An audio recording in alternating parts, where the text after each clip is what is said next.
Born in Trier, Germany in 1818, Marx didn't invent communism, but it was on his ideas that Lenin and Stalin built the Soviet Union, Mao built communist China, and innumerable other tyrants, from the Kims in North Korea to the Castros in Cuba, built their communist regimes.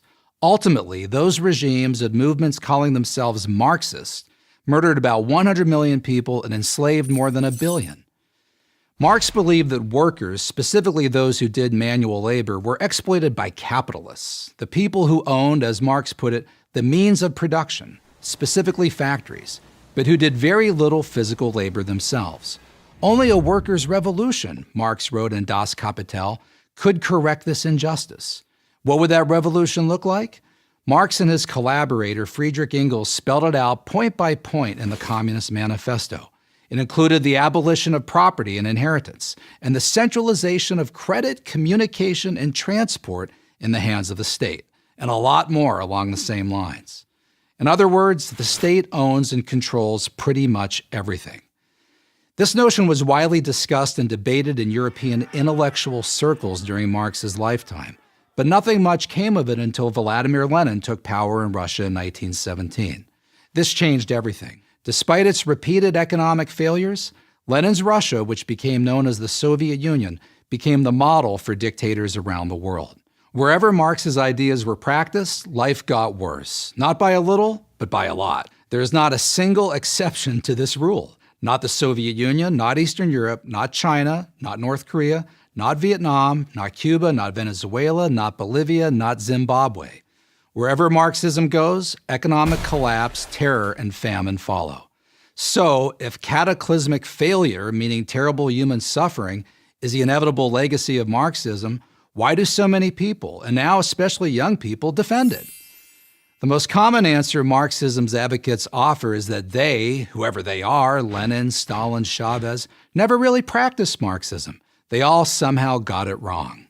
Marxism, we are told, is, at its essence, about sharing what we have, from each according to his ability to each according to his needs, as Marx put it. Maybe that sounds good to you, but what does it mean? Who determines ability? Who determines need? The answer is the state, the ruling elite. Under Marxism, that's who has all the power. That's why the truth is this. Marxist dictators like Lenin, Mao, and Pol Pot really did get Marxism right. They wanted absolute power, and Marxism gave them the way to get it. Karl Marx never had to face the consequences of his theories.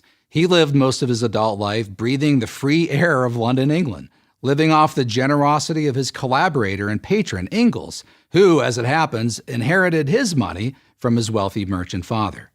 Marx spent his days in the reading room of the British Museum, researching and writing. Although he was obsessed with the term scientific, he was never able to marshal data to prove his theories. There's a good reason for this. There was no data to prove his theories. For all his time in the library, Marx couldn't find any evidence to suggest that capitalism, the free exchange of goods and services through privately owned business, was a passing phase. Throughout the industrial age, working conditions constantly improved and wealth expanded.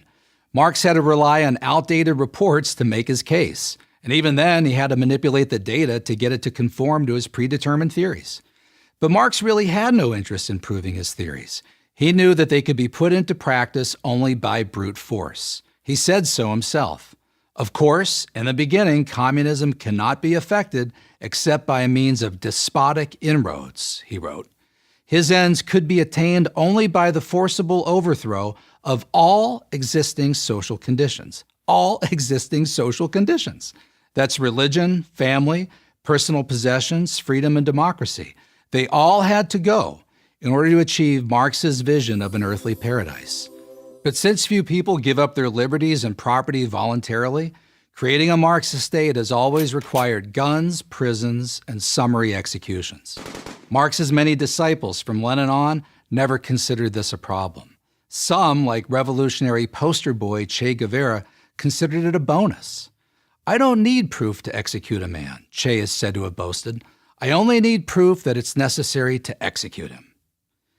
If you're still a fan of Marxism after all the death, suffering, and destruction it's caused, that's your right. But own up to it. Don't hide behind the "it's never really been tried" line. It has. I'm Paul Kengor, professor of political science at Grove City College for Prager University. Thank you for watching this video. To help keep PragerU videos free,